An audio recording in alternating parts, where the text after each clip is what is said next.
All right. Hi, everybody. This is A7XfanBen with Xerecs, and this is Pirate CSG podcast episode number 39. And today we're going to be going over some custom game pieces. So it's been a while since since I had another person on the podcast. Like I've said before, God Mason's getting busier this year. Same here, so we'll see how it goes. But anyway, good to have you back, Lord Sentinel. Good to be back. Good to be back. All right, so I got miniature trading up, and we're going to go over one of God Mason's actually first, which is Le Coup de Lapine. Hopefully I'm pronouncing that right. This is a French 4-master, 14 points, 2 cargo, L move. All 4 cannons are 3L. And then you've got the sniping ability, so this ship may double the range of its cannons each turn, but must roll a 6 to hit. So my initial thought is it's a little too expensive for just 2 cargo. HMS Phoenix has, I don't know, what, 4 cargo, I think. She's only 10 points with almost everything else is the same. So I think this one could be maybe 11 points. I mean, if it was with kids, maybe even cheaper. Sniping ability isn't too good, and with only 2 cargo for 14 points, this ship is a bit overpriced as a gunship. I might still use it in a large game, but overall, the French and other factions have much better options at 4 masts, including some sniping ships such as El Neptuno and others. So this one I would pass on, and I could see the cost going down. Wait, I thought El Neptuno was Spanish. Yeah, I know. I mean, like other factions and other snipe ships, basically. So, yeah. So this one I would say is a sniping ship. This is one of the not as good ones. So I would say the cost should come down for this one. Yeah, probably. Yeah. I mean, you said it's 14? Yeah, exactly. Yeah, I could probably, with sniping and all 3 Ls and only 2 cargo, you could probably bring that down to like 10, 11 maybe. Yeah, exactly. Especially since she's not very fast. Yeah. All right. So we'll go to the next one. Vixenish Coder 66, who thank you for joining the Pirates of Ben forum. Saw him; he signed up recently. We're gonna go over Lighthouse. More members. Yeah, yay. And Wolf has posted a few times, which we hopefully will talk about on the next podcast, which is fun. He's been posting a bit, which is nice. So Vixen's lighthouses, basically, it's similar to building forts, but they're pretty fragile, and they emit light from the base of the lighthouse, LL, from the lighthouse tower, and then friendly ships, basically the LL range in a circle around the lighthouse follows the same rules for trade currents, so I'm not going to read the whole keyword every time, like I said already, but anyway, so we've got a French lighthouse, I can't pronounce it, but L'Oeil de la Grande Terreur, and this is a French lighthouse, a gold cost of 4, which I think is the highest we've seen yet, and 1 mast, 1 cargo, just like the other lighthouses. Along with the lighthouse keyword, it says, once per turn, you may eliminate one of this lighthouse's crew to give 1 ship within range an extra action. That ship cannot exceed the 2 action limit, of course. And that is really powerful, because you could store oarsmen I see why in the it's lighthouse. 4 gold. Yeah, you could store oarsmen in the lighthouse, eliminate them, and with the lighthouse has LL range, so any ship within LL range of the lighthouse or the island, basically, give it extra actions. That's really good, especially if you could, we talked about this last time, I think, if you could try to build a fort on the same island to protect the lighthouse even further, or have a ship docked there to block enemy cannon fire from reaching the lighthouse, that could be really a great lighthouse. So this one, I think it's good the cost is higher, so this would be a priority. If an opponent built this would be a priority for me to eliminate. I would want to take this out quickly. Yeah, given that ability, you have to figure out where you want to build this thing strategically. I mean, if you build it near your home island where you're not expecting a whole lot of combat, and you just, sack oarsmen to make runners go fast, that's one thing. If you build it near the front of a combat zone, like in a campaign, like going back to CG1, if the French had built this on one of those 2 Paradis islands, and they had a stockpile of oarsmen or other expendable crew there, that would have been interesting. Yeah. To give ships extra action. Yeah, that would have been impressive. Yeah, this is a fun one. Could be overpowered, I guess, in the long run, but like with the other lighthouses, somebody would have to test it out to see. And that's something we can look forward to in the hourly campaign, Savage Seas, CG4, all sorts of games, hopefully to look forward to. So, I'll might show up in Savage Seas. Definitely an interesting lighthouse there. Powerful one, too. Yeah. All right, so now we'll go to your brother. We've got GDW Darkhurst here, who's not a mature training, because I got swept up in that problem, unfortunately. But he's at Pirates with Ben, so he's still active. The 12 Apostles is, and I've got the keyword here on the Google Doc. Okay, yeah, So, I think I see it here too. So, the 12 Apostles is an English 4-master, 14 points. The cannons are 2S, 3S, 3S, 4S, 5 cargo, L move, the armed merchant keyword, and this ship gets +1 to her cannon rolls with a captain crew. So a solid ship. Armed merchant says once per turn is a free action. One of the ship's cannons may shoot at one enemy target in range. This shot cannot have its range or rank increased. Captain crew is not needed for this action. So kind of like a free shot. Kind of makes it kind of a hybrid by default in a way. So combine that with the. That was like the purpose of making the armed merchant keyword. Yeah. That was our main point when we made the armed merchant keyword, to make more hybrids. Yeah. And a lot of the armed merchant ships wound up going to the English or the French or the Spanish or the Americans. I think that makes sense, especially given the East and West India companies and whatnot. This one, I think between the keyword and then the +1 of the captain, this one is quite excellent and ready to roll as a gunship or a hybrid. I like this one. I think it's a good, very good, capable ship. So you've got cannons no worse than rank 3, and most of them better than that with a captain, which I would definitely want to have. So I would do captain, helmsman, maybe one of those combo crew to do that, but or I don't know. I think this one would be maybe great. Some fun stuff. Yeah, exactly. This one would be great as just a pure gunship too. Firepot specialist at the bow, 1S cannon essentially. That would be nice. Yeah, it's a good one. So compare this to what was it? Le Coup de Lapine. Yeah. The other 14.4 master. Yeah, it's way better. For the same cost, this one's better than the French one. Oh, way better. Yeah. 3 more cargo, better cannons overall. Yeah. Yeah, the Lapine could be 11 points, or I guess you could argue for less. You could make a weird case for like 9, but that would probably be a little too cheap.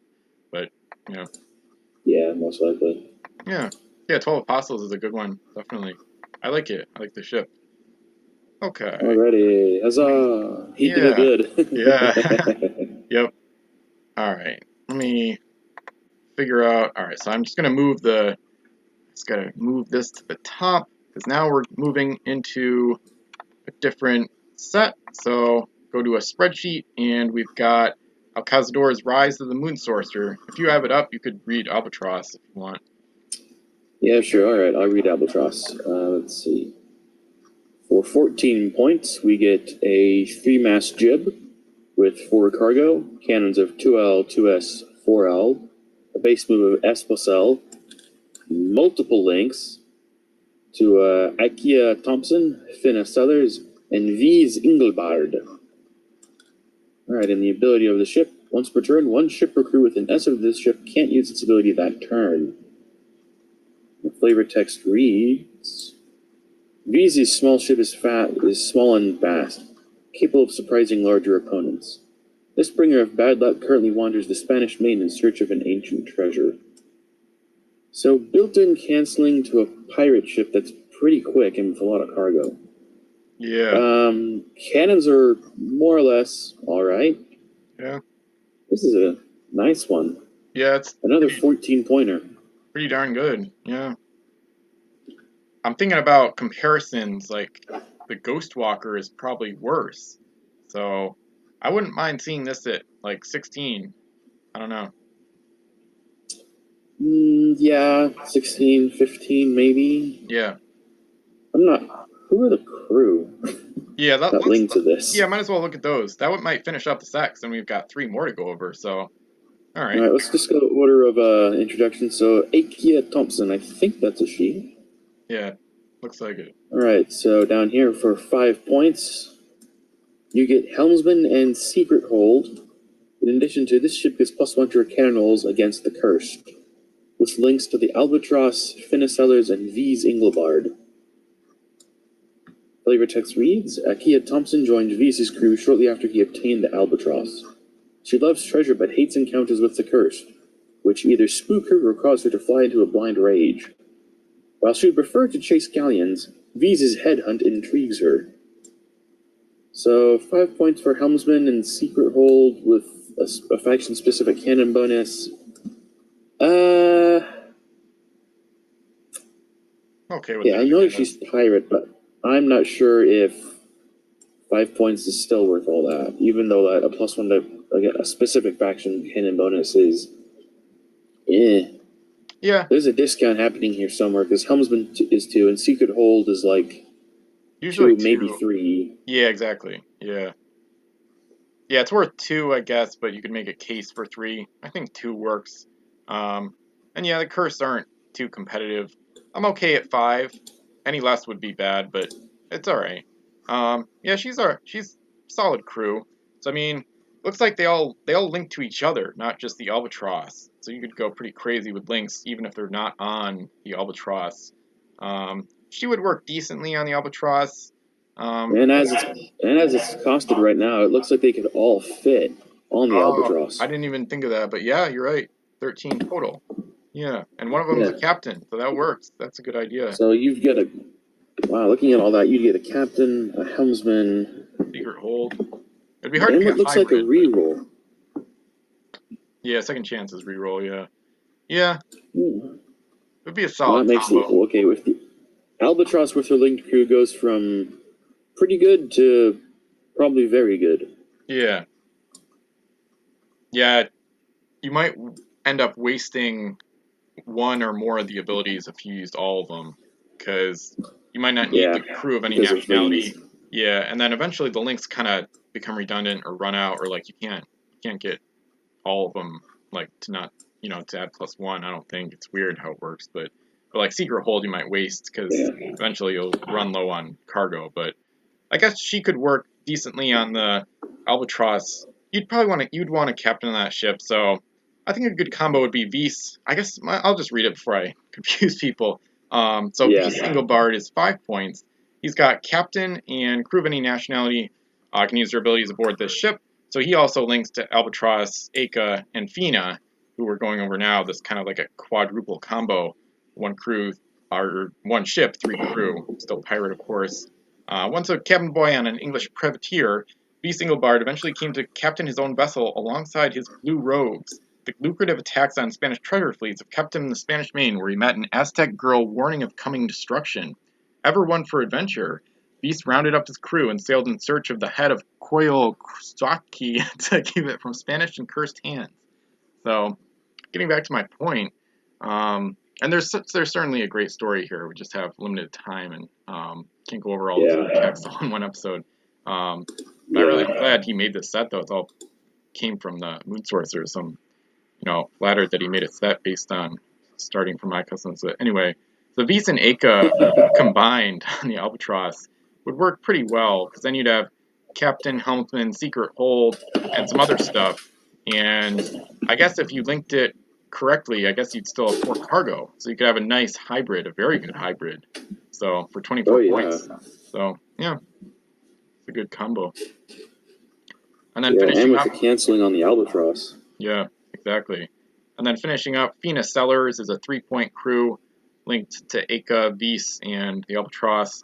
She has Hostile Cursed and Second Chance, which is the reroll ability, so you can reroll 1d6 for the ship once per turn. And flavor text is, the Catholic daughter of an English sailor and an Aztec woman, Fina Sellers, uncovered an Aztec cursed plan to get revenge on the Spanish with the legendary head of Coyolxauhqui. Rebuffed by the Spanish, Fina nearly despaired before encountering Vise's blue rogues, who decided to help her find and destroy the evil relic. Starting to get the feeling that the pirates are almost like a Fast and Furious style like protagonist in this story, if you will. So chaotic good. Yeah. I guess her reroll ability doesn't really pair perfectly with any of the other linked stuff here, but it's still, a solid option. So yeah, and you could use reroll anywhere for pirates. Yeah, exactly. For pretty much anything. Yeah, pretty much. So nice to see a reroller. Yeah, exactly. All right, I guess we'll move on to the next set. I think so. That was a full 4 with all the links and whatnot. That's it for Moon Sorcerer for now.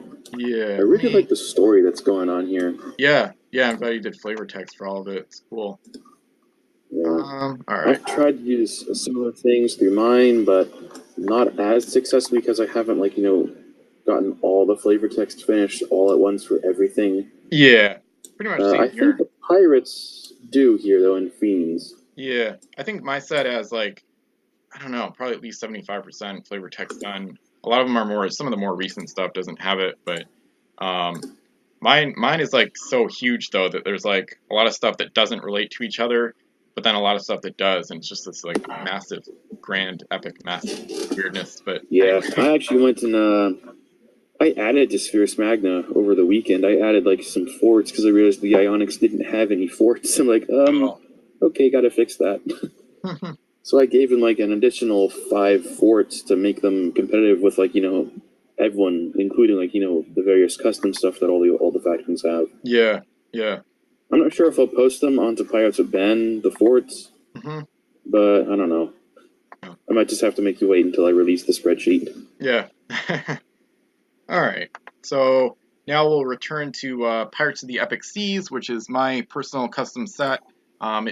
It passed 800 total game pieces recently, so this is my fantasy custom set, and I'm in the Cursed right now. And like the note under the number column says, if there's not a number, it just hasn't been posted on a forum, basically. And although I'm revealing it here, I think I'll just reveal it separately on the forum as well before I add the number. But anyway, so we're still on the Cursed. Probably not going to finish the Curse like ever. There's so many, but the Altar of the Convent is a cursed Four-Master, and please beware, try not to get offended by any, I don't know what the flavor text will be like, it's probably going to be weird, so just hold your horses, right? So it's an uncommon cursed Four-Master. Altar of the Convent is a 19-point ship. It's got 5 cargo, L-base move, all 4 cannons are 4 Ls. There's a link to the Voodoo Priestess, who we'll see soon, and possibly others in the future, but whatever. And then it's got multiple abilities. The sack ability, so once per turn you can sacrifice, eliminate one of the ship's crew to give her an extra action. The classic ability, the possession ability, which basically, I've got the keywords listed on the 3rd sheet in the middle there. So the possession ability, basically like Papa Doc, if you're with an enemy ship, you can try to target a crew to possess them. You roll a 6, the target is immediately assigned to the ship. Its nationality changes to nationality of the ship. So kind of like a D6 based Captain Nemo type thing where you don't have to board. And then the massacre ability, which basically if you win a boarding party, you can eliminate all of the other ship's crew. So it's got all sorts of crew-based abilities, and we'll see the flavor text for why. So started in mainland Europe by a group of disenfranchised nuns under the power of a mysterious voodoo priestess, the altar of the convent has blossomed into a small cult of horrific worshippers. After taking the souls of those who surrendered to the nightmarish vessel, they are sacrificed for Catholicism. The evil deeds of the crew have drawn interest from a few cursed officers, notably the Archangel Fiend, who's one of my rare crew, one of the more powerful ones. So I realize it's not a great ship, but it's just a really wacky idea I had. Yeah, this looks like fun. Yeah, exactly. It's more fun than it is practical. So. Well, in theory, you could try to make it practical. Built-in sack is interesting, and you've got 5 cargo. So in theory, you could just throw on a captain, a helmsman, and then fill everything else out with either explorers or oarsmen to just, sack away to get your extra actions. Yeah. And then when you've run out of the expendables, you could, I guess, try to use possession to get more sack food. Yeah, exactly. But that's highly unlikely. Yeah. Well, the other thing you could do with 19 points, you could probably try to invest in some kind of captain with +1 to boarding rolls, or S-board captain, to take advantage of the ship's relative size and the massacre ability there. Yeah. To eliminate enemy crews. Yep. Indeed. Yeah. Yeah, it's a fun one, kind of a wacky one. With all those abilities, I think... definitely, not a mainline gunship, but definitely, something that, if you put some investment into it, with some crew and whatnot, you could probably make this into a very effective ship.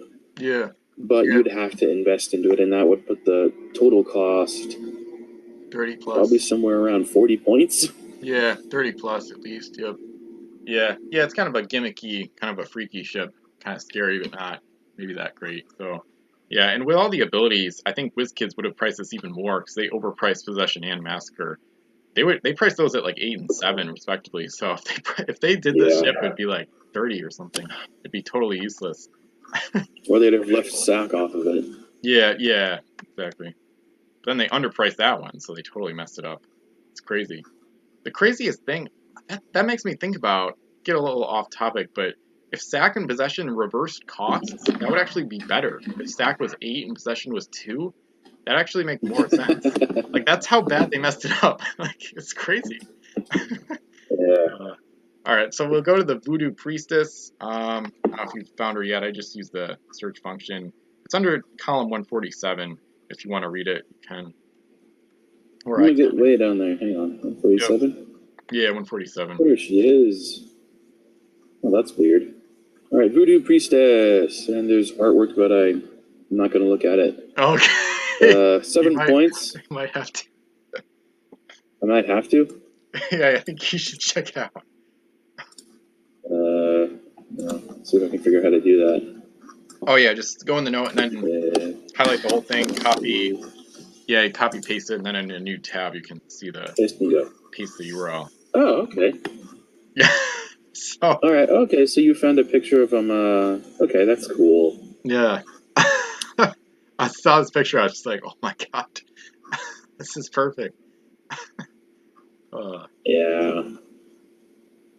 That's nifty. I'm not a fan of, like, I've got pierced ears, and I'm not a fan of the gauges or anything. Yeah, it's like, way over the top, but I don't want to, make fun of it. Poke fun? It's just so shocking. It's like, oh my, you just see it, you just can't help but laugh. It's just like, just can't even take it. It's like, what? I don't laugh so much, but I recognize that has some kind of significance for their culture and people. Yeah, exactly. Yep. Although, I'd already known about it. Yeah, I'd heard about it. The horns that appear to be earrings. Mm-hmm. Yeah, that's I heard about a wee it. bit much. After I knew about it, I was able to, once I came up with the idea, I can't remember if I looked up the artwork after making the crew or if the idea inspired the crew, but anyway. So, and you'll see why I picked this artwork from the abilities and flavor. Right, so for 7 points, you get another source of the sack ability, and the custom keyword horror, which, what does this do? Yeah, it looks like the 6th one down. 8. Oh, there it is. Row 8. For each enemy ship with an S of this ship at the beginning of this ship's turn, lots of ships, roll a d6. On a result of 3 through 6, one of the enemy ship's crew cannot use their abilities on their turn. So it's like a superior version of fear. Yeah, like what fear probably should have done. Yeah, exactly. All right. Roughly 4 points. All right, that's pretty cool. Another instance of a link not exactly making sense. Yeah. As Ultimate Convent has sack built in. Yeah. It's like the Santa Columba and Don, whatever his name is. Yeah. Yeah, I might flavor reads, serving as the primary curse connection to the Loa, this creature is not understood by a single sailor. Her voodoo practices are more than bizarre. It remains to be seen if she can grow a cult out of her wicked ways. Probably, yeah, she could. Yeah. Yeah, that's cool. I don't know if I'm going to redo any of the abilities or not. Might switch Sack out for something else, and yeah, I love the whole Loa idea. I might extrapolate on that further, so yeah, I wanted to make a connection to that. So go for it. Yeah. Let's see, who was it who, in the WizKids release stuff, it was Papa Doc who was, trying to do stuff with the Loa for the curse, wasn't he? Yeah, exactly, yep. And then I think both versions of George Washington LeBeau mentioned the Loa in their flavor text. Yeah. And then they had an altar for it in Savage Suit in, SS? Yeah. I'm talking about the UT. Yeah. So the Loa was some kind of thing that I think WizKids maybe should have gotten more and explored more. Yeah. As opposed to just going full bore with Davy Jones. Yeah. See what else you can do. Yeah, I already talked about it on previous podcasts, I think, but yeah, it's one of the most interesting flavor text angles that I've seen in the game. So, yeah. Let's do one more from the set. Doesn't have a link, so looks like Fiend's Temperament. That was already released on the forum, and we may have even talked about it on here, but I'm going to go down to Pandemic, which is a cursed uncommon 4-master. It's 15 points for 4 mass, 3 cargo, S plus S base move.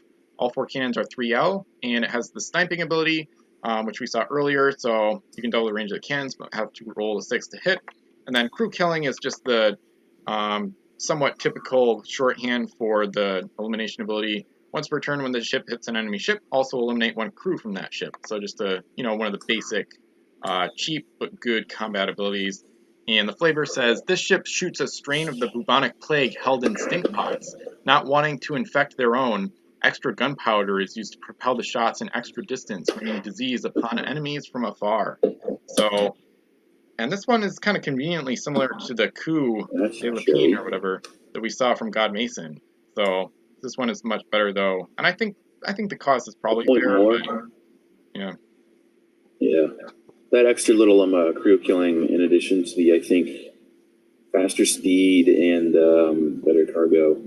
Yeah. This deserves 15-point cost. Yeah. Yeah, it's a solid gunship overall. Quite a little. Yeah. Yeah. This is quite a nice little gunship. Well, it's not little, but yeah, no, it's as compared to some of the other stuff the Cursed have gotten, this is a pretty good gunship. Yeah, it's a solid one.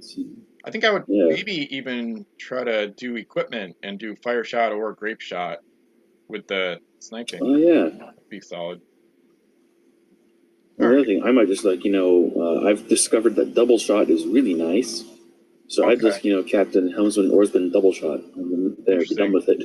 Yeah, I don't have good luck with that sort of thing, so I'd probably roll a 1 on the first try with double shot. So yeah, I avoid fire shot for that exact reason. Yeah, because I've had the ones on the fire shot backfire. It's like, well, dang it.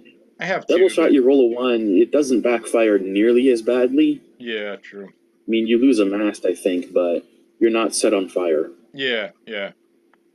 All right. Looks like it's time for yours then. In that case, it's the. Alrighty, moving on to Fiends and the Pirates.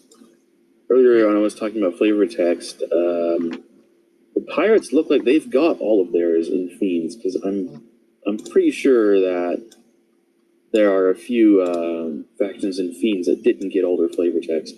Looks like the Pirates did. Huzzah! Nice. So the lead-off piece for the Pirates here is the Huntsman. 14 points, 3 masts, 3 S cannons across the board, 2 cargo, base move of L, a link to Captain Crow, and she is a Scorpion, with +1 to cannon and boarding rolls against sea monsters. And the flavor text reads... When England's only Scorpion, the HMS Iron Predator, was reported sunk, taking one of England's top-ranked admirals with it, all eyes turned to the Pirates. Namely, a Captain Crow and his Scorpion, the Huntsman. Little did they know that their beloved admiral and his ship were one and the same with those blamed for his death. Wow. So, the Huntsman is a former English ship, now turned pirate. I'm not sure how I feel about her, really.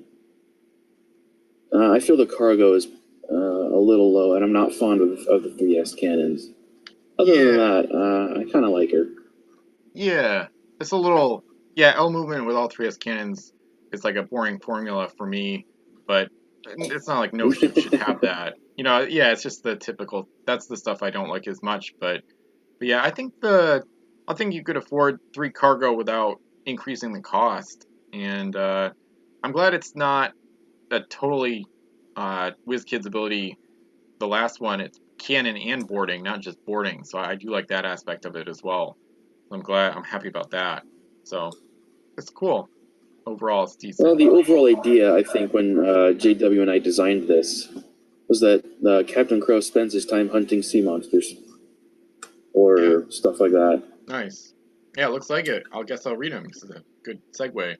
Captain Crow. We'll go to him. Yeah, 7-point crew Captain Crow, linked to the Huntsman, of course.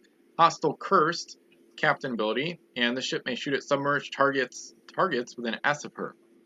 Flavor says, after finding his daughter's ship, the Crescent Rose, which I did a review of, half-wrecked and crewless, and his niece's ship, the Ember Silica, sunk at the hands of the Cursed, Crow gave himself a new mission, to rid the seas of all vessels that fly the Red Skull of Davy Jones. Nice. Alright. I think I like this one. It's good. I like how you have this shoot it submerged at 4 instead of 5. That's good, regardless of the hostility. I like this. It fits really well with the ship too. So yeah, it's a cool combo. Yeah. I think it's a good one. The flavor makes it really good. So, or like it makes a lot of sense, which is good. So. Yeah, and then you later on, I think whenever you get to the convention packs, you see the English version of him. Yep. And before he became pirate. Nice. That was a big deal for JW when we designed this. Yeah. The convention packs. He wanted to include like the before and then the after. Yep. So the pirate version is like the after, and then the convention packs, which are way down the line. Yeah. You get to see the before. Yeah, it's like a flashback. Yeah, I've thought about that with Epic Seas because like I'm starting to, as I've filled out flavor text, it makes me wonder if there could be multiple versions of people, but I don't want to make another set. That'd be crazy. So. Yeah. Yeah. All right. Cool. All right. Continuing on, we have the Devil Horn. For 12 points, you get a 3-master with cannons of 3S, 4L, 3S, 4 cargo, base move of L, and she is a schooner. And once per turn, when she hits an enemy ship, eliminate 1 crew from that ship. All right. Flavor text reads, the crew of the Devil Horn claim that the figurehead of their beloved ship is carved from one of Satan's own horns. As expected, these stories have yet to be proven. Kind of generic. Yeah. Yeah, just kind of, I don't know. Yeah, I was kind of hard to know. When we were designing, kind of hard to know like what role to give her, because the cargo allows her to pick up a few coins with a captain helmsman, and the 4L cannon makes her a little less suitable as a gunship. So I'd probably use her as like a subpar hybrid. I think she could be 11, maybe 10, actually. All right, 11, maybe 10. Yeah. I think that would work. Let's go with the extreme. Let's make her 10. Cool. All right. Yeah, I'll change it right now in case anybody skips around the episode. All right, so... more of my keyboard is not working. Oh, God. All these technical issues. Zero now doesn't want to work. Yeah. I'm starting to realize I've got to get a job or something to get some money to get a new laptop. Yeah. Because as we were talking earlier, my R doesn't work. And the 1, 2, 3 on the number strip along the top, those don't work now, so I can't use exclamation points and other things. Yeah, that sucks. Now it seems the 0 on the number pad to my right doesn't work either. Yeah. Yeah, my computer's going strong. And then, right after the new year, the fan started going crazy, and it still is right this second. So, I don't know. It doesn't sound like race cars, got a lot of stuff on it then. Yeah. There's always technical issues, but oh well. At least we're going here. The next one is we're here, we're alive. Agni Kai, which is 12-point 3-master. Still pirate, of course. Cannons are 2L, 3S, 2L, free cargo, S+S move, schooner keyword, and it's basically got the fire shot equipment built in, which is cool. It has no exploding shot, sorry. So, interesting. So it says fire shot, but... Oh, so the backfires. Oh, never mind. I see. If the cannon roll is a 1, replace one of the ship's masts with a fire mast and eliminate a crew from this ship. So it's a serious backfire. Yikes. Yep, major backfire if you roll a 1. Man, I could see that being a little cheaper. Oh, that's rough. Alright, so the flavor text is, captained by an actual pyromaniac, the Agni Kai is always armed with explosive and incendiary projectiles to shoot from their cannons and cause maximum damage at all times. I could see this at 10. So you're thinking because of the negative, you could probably drop this, you think? I think so. Yeah, I'm thinking... Another 10-pointer?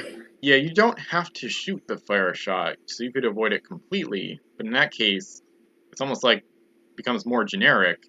And then it reminds me of, inferior version of HMS Victor or something like that. So, yeah, 9 or 10 is fine with me. Alrighty, let's go extreme, make it 9. Alright. Hey, do I have numlock on? That might be it. There, numlock was on, I'm an idiot. Oh, I've done that, yeah. Oh, so the 0 wasn't working. Let's double check. Alright. Numlock. Idiot.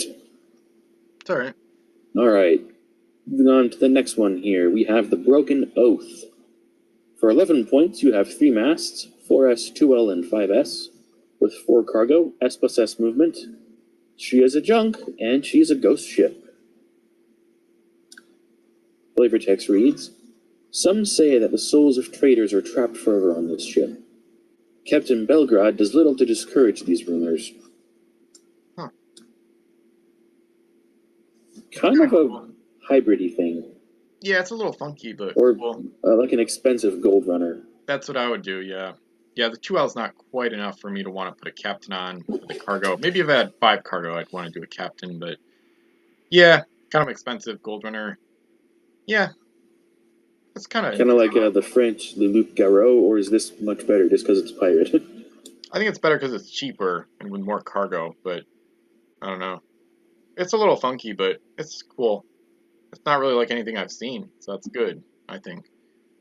So many. Have we ever seen, outside the GUI, Sean, have you ever seen a ghost ship that was also a junk? Delusion, I guess, but not many, I think. I don't know. Alright, cool. Alright, so the next one is the Branwen, and this one is another 3-master, 15 points. Cannons are 2L, 3S, 2L, 3 cargo, L plus S move, linked to the Red Raven, and if this ship ends her turn in a Fogbang, on her next turn she may use her move action to move out of any other Fogbang in play, so the Fog Hopping ability, which we love. Commanded by the Red Raven and crewed by a fearsome clan of bandits, the Branwen has a way of appearing from out of nowhere, spreading fear and terror across the seas. Nice. Yeah, Fog Hoppers are super fun. This one looks excellent. Really good gunship, surprise attacks. The Curse would love to capture this one and add it to their Fog Hopping squadrons. Yeah, between the between the speed, cannons, ability, and costs, I think it's great. I think the cost is probably right, and I like it a lot. So yeah, nice. Alright. Covering her linked crew, the Red Raven. For 6 points with a link to the Branwen, you get this ship may dock at an enemy home island and load 1 treasure. If able, she must leave on her next turn. This ship gets +1 to her boarding rolls against any non-pirate ship.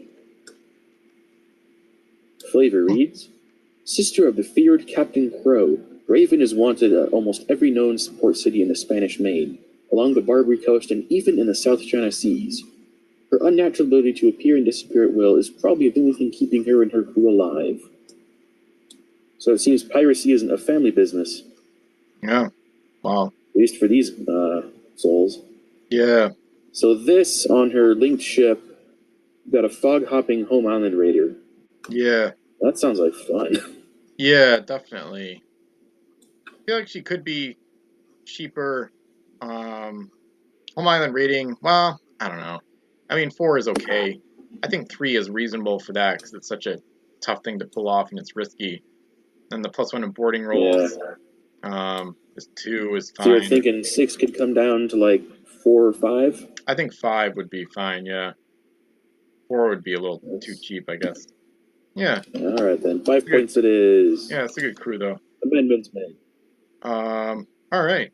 So the Rumjack is the next one, another Pirate 3-master. Interesting that there's not like 4 or 5 masters for this faction here. Yeah, we didn't go overboard with the pirates because the pirates were already had so much. We didn't want to give them another, like, ooh, look, here's like a pirate super nuke weapon or super piece or something like that. Nice. Although, when we get to the bottom here, the last crew, I don't know, he might be that. Yeah, I've seen him before. The Rumjack is a 3-master, 12 points, and cannons are 3S, 2S, 3S, 3 cargo, S move, and the ship gets +L to her base move if she has all of her masts. Flavor is, in a strange phenomenon, the sailors of the Rumjack seem to be more effective when drunk. Alright. So this one reminds me of the Galapagos. The Galapagos has S move and the same ability. And yeah, this one, it's a max speed of SLS, but as soon as you run into problems, the speed is going to go way down quickly. So I could see, I don't know. I guess 11 points would work, but I don't really dislike these kinds of ships. They're just kind of fragile in a way. So I think it's kind of cool though. Alright, 11 points it is. Alright. Moving on now, we have the Crescent Rose. For 11 points, you get 2 masts of 4S, 4S, 3 cargo, S plus S base move, and this ship gets +1 to her cannon rolls for every friendly ship within S of her.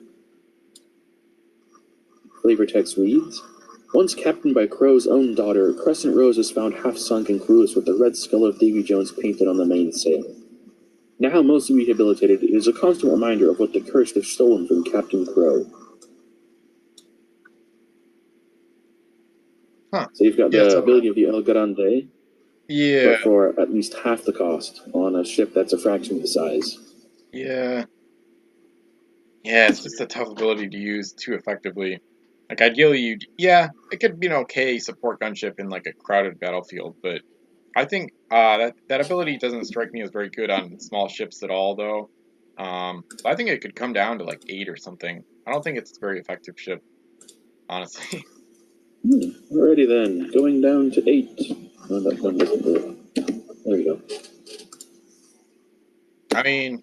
So I believe then that we have only one pirate piece left, and that is... Yeah, hang on, just to give, like, whatever it's called, precedence, like, God Mason would, of course, bring up the Executioner to compare to the Crescent Rose. And yes, that one would have 2 out cannons, no need to buff them, and 4 cargo. So yeah, the Crescent Rose definitely should be single-digit cost. So she's not anything special, I don't think, or at least not, like, gameplay-wise. So yeah, this version is not particularly good. Yeah. The flashback version and the convention pack, maybe, but not this one. Yeah. I guess I meant the Crescent Moon. I got mixed up. The Crescent Moon is the one I reviewed or whatever. So, Luna Crescente. That's what I did. Yeah. Yeah. Oops, there it is. Alright, so I believe you've got the last pirate for Feast of the Blood Islands. Yep. At least in this section. Oh yeah. One-Handed John is a 12-point pirate crew linked to the Carnage, which I believe we've seen before, of course. In Return of Davy Jones. Exactly. So the abilities are Limit, Black Mark, and once per turn, before you give the ship an action, roll a d6. On a 6, as a free action, move the ship within S+S of any other ship. So massive teleportation. And then flavor text. After helping Jones return to power, John demanded recompense. Jones grudgingly is granted John, already more demon than man, the power of the waves. Now John slaughters all who cross his path in his hunt for wealth and riches. Nice.